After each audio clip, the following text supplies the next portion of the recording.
Welcome back. Thank you so much for joining. I'm your host, Mandy Curry. And in today's show, we are talking about how unworthiness and self love and lack of self love hold us back in our journey.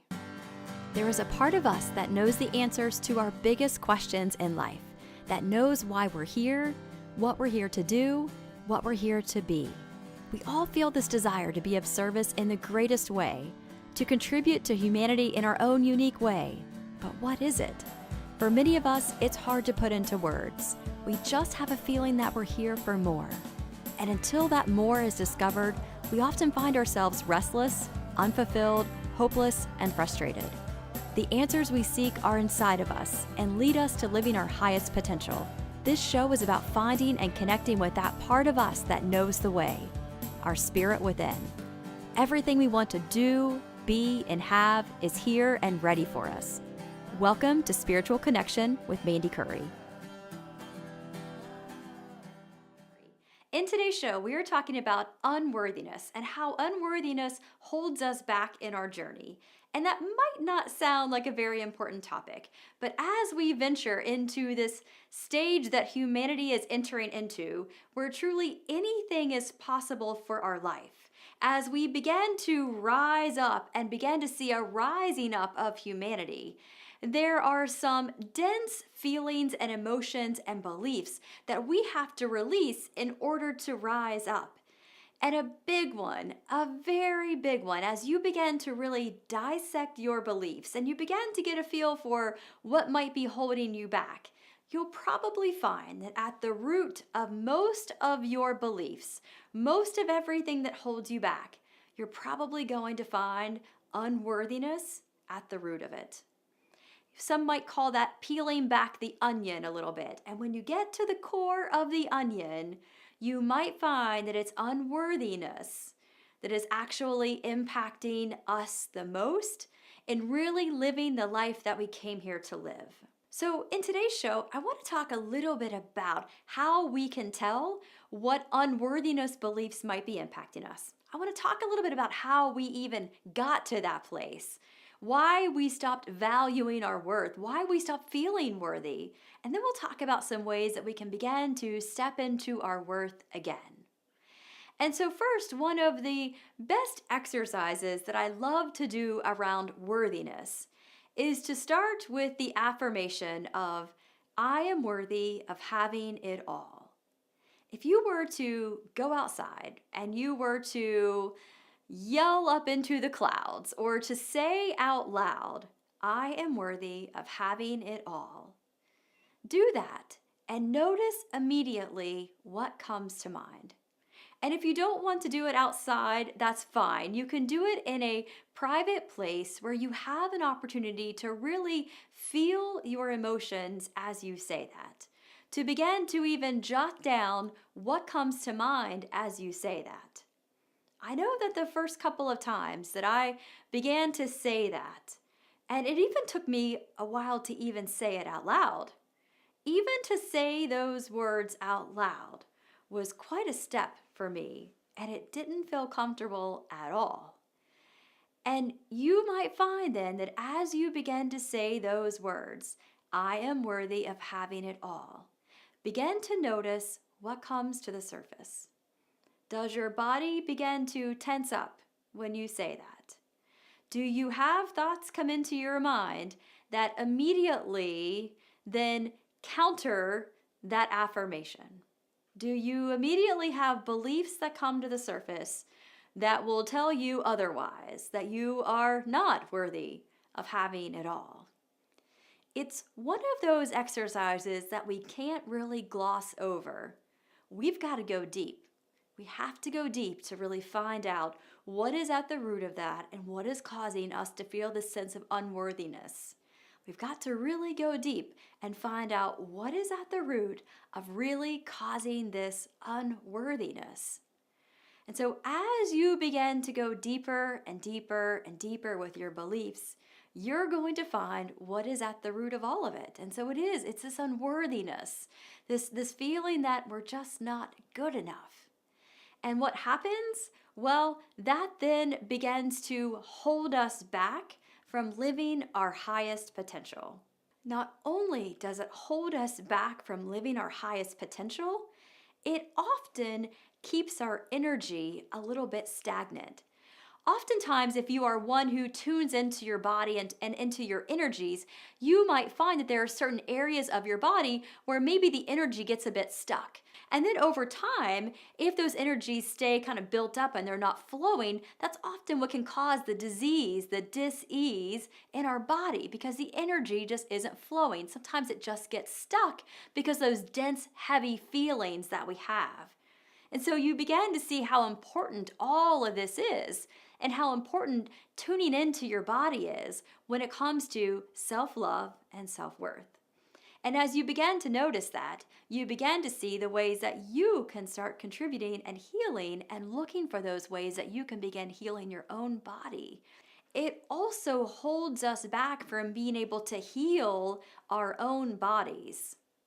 My friend and mentor, Sara Landon, who has worked with thousands of individuals in helping them with their healing journey, has been able to really start to see the way that beliefs start to impact our health journey.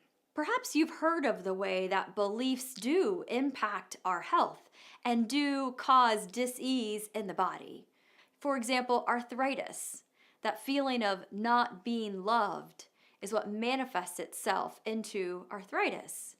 Feelings of self-criticism often manifest themselves in the way of headaches. Our adrenal glands, feelings of not being supported. Or our thyroid function, feelings of not getting what we desire in the world. Back pain, feelings of not being supported by others or not feeling like we're financially supported. When we began to look at the root of what all of that is, it's feelings of not good enough, feelings of lack of self-worth, lack of self-love.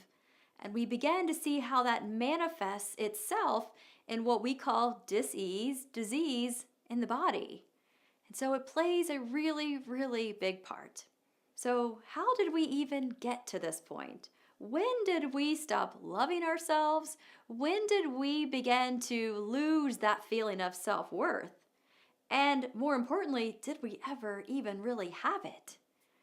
And so you can look at many things in our life and you can begin to see how, well, it wasn't perhaps the design or intent, but how some things have contributed to these feelings of lack of self-worth and unworthiness. Even our most sacred religious teachings often have feelings of lack of self-worth. If you look at some of our weekly religious practices, where we are saying a common theme every week, saying things like, Lord, I'm not worthy to receive you. Saying things like that.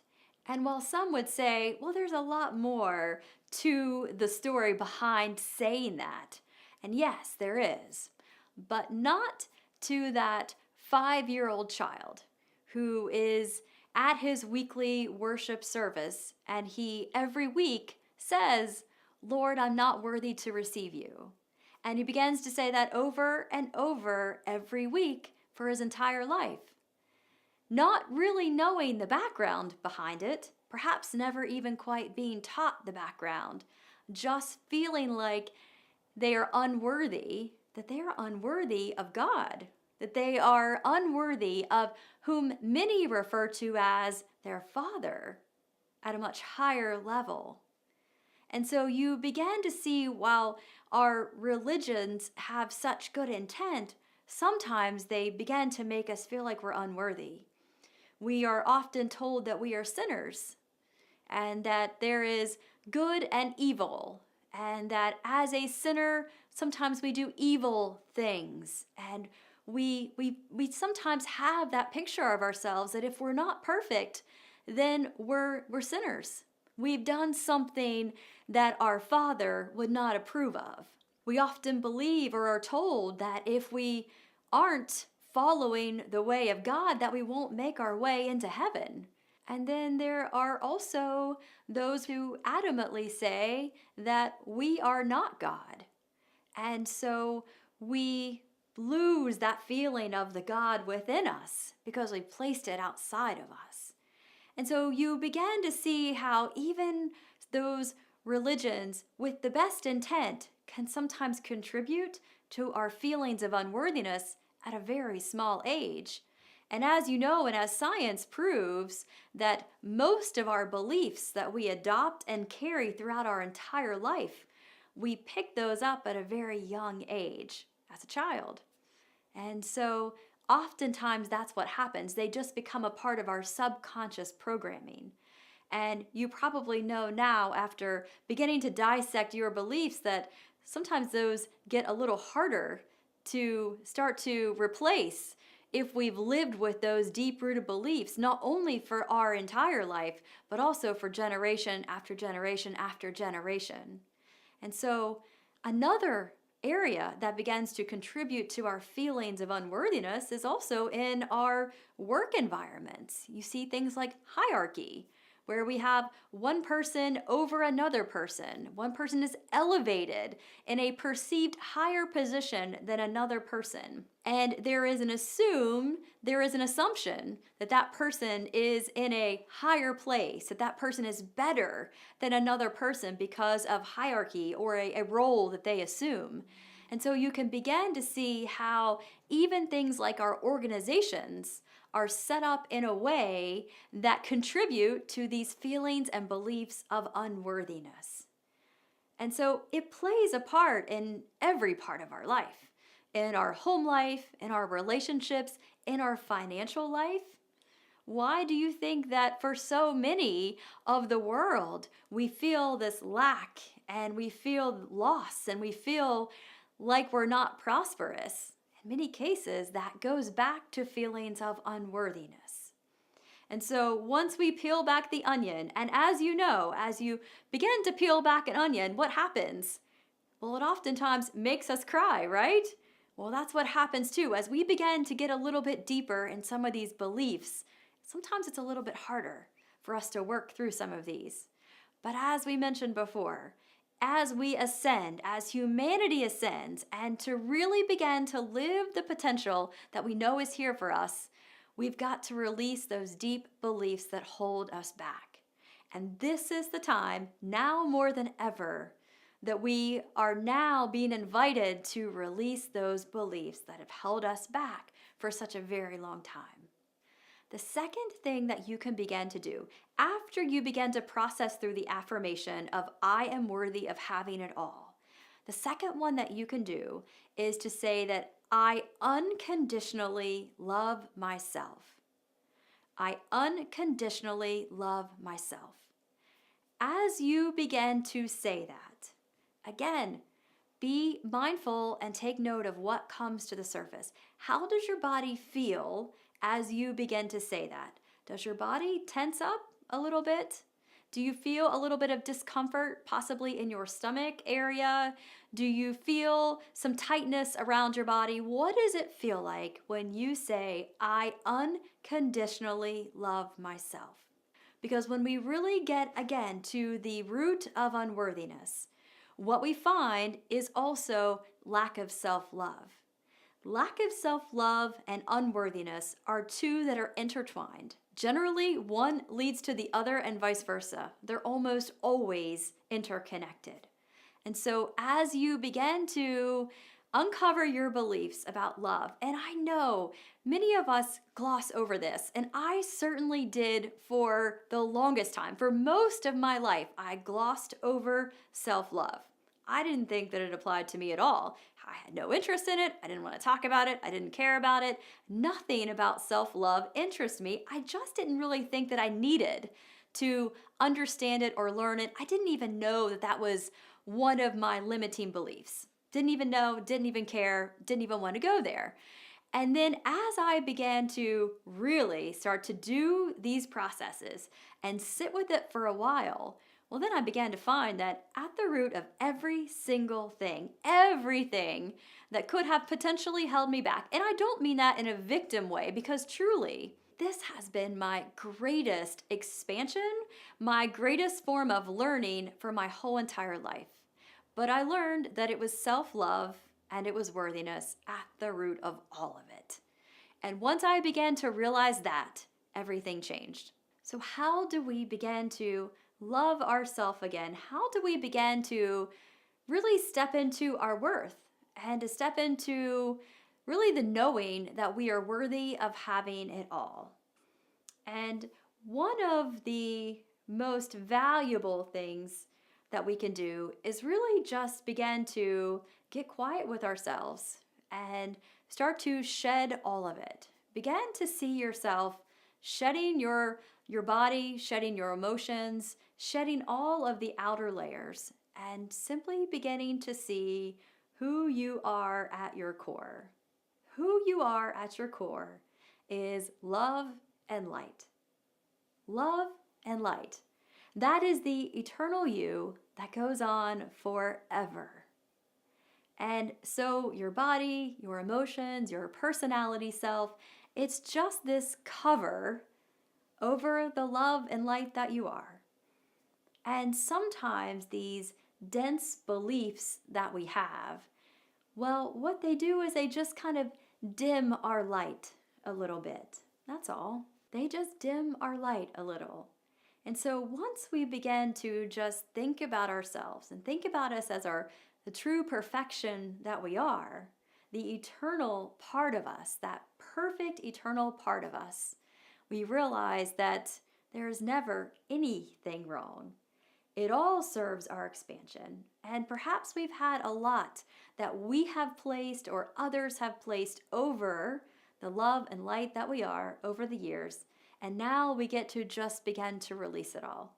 We begin to release it. We release all of these deep beliefs that have just overtaken our light a little bit. They've just dimmed our light a little. And as you begin to shed more and more and more, you're going to find that your heart opens quite a bit more. And you're going to find that your light shines quite a bit more. And you're going to find that everything in your life begins to change. And so getting back to just really the eternal you of who you really are at the root of it is one way that you begin to really step into your worth and step into your self-love again. Now, what that also means is giving yourself a break.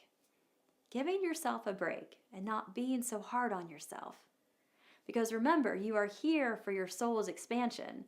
If we came through this life experience perfect, well, there'd be no expansion in that. There is no expansion in being perfect. We are here to experiment with it all. And so through it all is how we begin to expand and really come here to live the life that we came here to live, that we designed, that was really a part of our divine plan. So paying attention to the way that we talk to ourselves is really important. And we don't always notice it. And maybe we find that we are so caring and so loving of everyone around us, and that we think no ill thoughts of anyone around us. We don't speak any ill thoughts of anyone around us. But how many times have you done that with yourself? You might find that the person that you speak the most harmful thoughts and words to is really you. And that's where we again hold ourselves back. We're overly critical of ourselves. We expect perfection from ourselves. We get mad when we do something wrong. We are our toughest critic. And while some would agree, well, that's a good thing, I would also say, though, that that is what contributes to our feelings and our beliefs of unworthiness and lack of self-love. The way that we talk to ourselves. If you got into the habit of saying those words out loud, you probably would be surprised and shocked at the words and thoughts about yourself that go through your head. And if they're going through your head, they might as well come out of your mouth, because they all impact your energy and your vibration and what you attract into your life. And so it's really important that even we're very mindful of even those thoughts in our head about ourselves. And so if we want to step into our self-worth and our self-love, it goes back to those feelings that we think about us. And from that point, once we began to really note that, and some of this is just bringing it to your awareness. Some of this is simply bringing it to our conscious minds, because once we bring it to our conscious minds, we realize it, and then it's the aha moment. That's where the biggest growth comes, is just in sometimes bringing all of this to our conscious awareness. Just bringing it all to our awareness is what can cause the biggest amount of growth in our life. And this is one of those things. So just being mindful of our words about ourselves can change it all. And the final thing that can help you to really step into your worth and to your self-love is to step into the knowing that you came here with a set of skills, with a set of traits and characteristics and a role to play that only you can fulfill.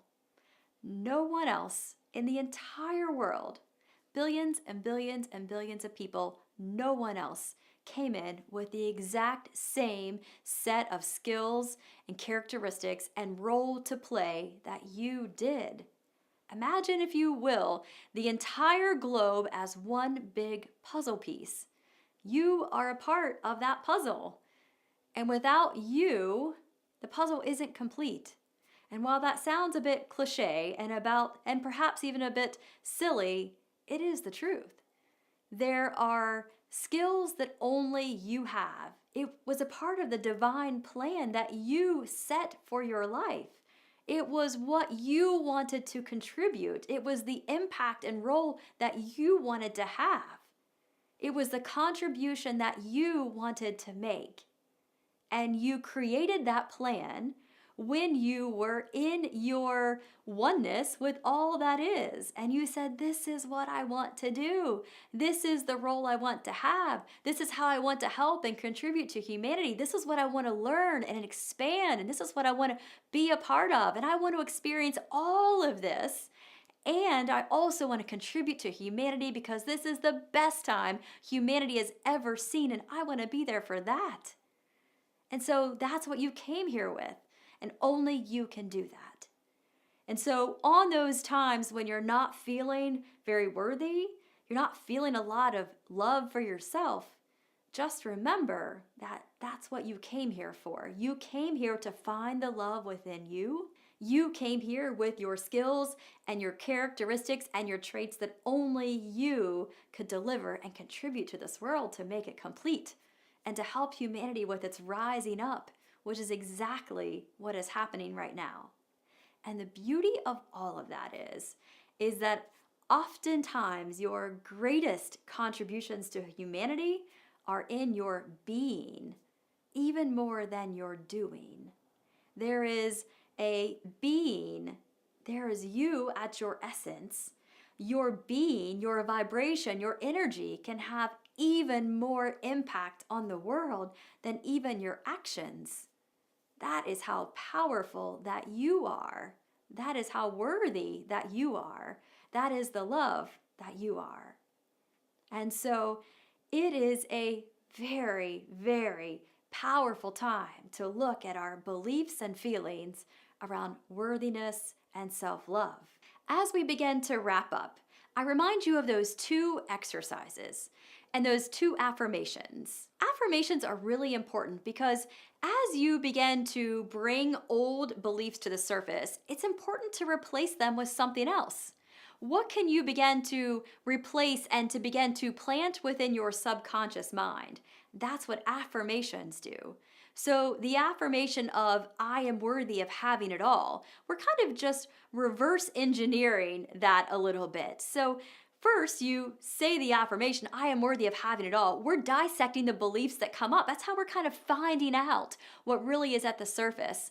And then once we begin to get all of that out of the way, then that affirmation becomes a part of our subconscious. It becomes easier for our brain and our mind to be able to understand and to buy into. And that's a really important part of the process. So beginning to say that affirmation, I am worthy of having it all, saying that often, and then your mind begins and your brain begins to believe it. And it doesn't take as much time as you might think. as you begin to say that affirmation, you might find that in just a couple of weeks, maybe you're saying it, maybe you're writing it, whatever it might be. But the more that you are incorporating that into your life, then the more it begins to be planted in your subconscious. The second one, I unconditionally love myself. The more that you begin to say that, and again, we're reverse engineering those affirmations. I unconditionally love myself. We're going to dissect the beliefs that might be getting in the way of that. And then we're going to continue to repeat that over and over until it's, again, planted into our subconscious, and our brain begins to believe it. And it's not going to take very long for that to happen. So those are the two ways that you can use really positive, and those are big affirmations. If you want to step into your highest potential of what is really possible for your life, to really begin to step into the divine plan that you created for your life, if you want to step into that with the fullness and with a real desire to begin to live it, those are two affirmations that can really begin to do that. So thank you so much for joining this week's episode. I can't wait to talk with you again very soon, and I hope that you find that this topic around worthiness and self-love, it's an absolute game changer for our lives. And as we step into the potential that we truly can live, because once we begin to really release these dense beliefs around unworthiness and lack of self-worth, you're going to find that you begin to rise up in every area of your life. And you truly step into the possibility. You step into all that is possible for your life in the biggest way, and in a short amount of time too. It is an absolute life-changing experience when we begin to really step into our worth and our self-love. Thank you so much for watching, and I can't wait to talk with you again real soon.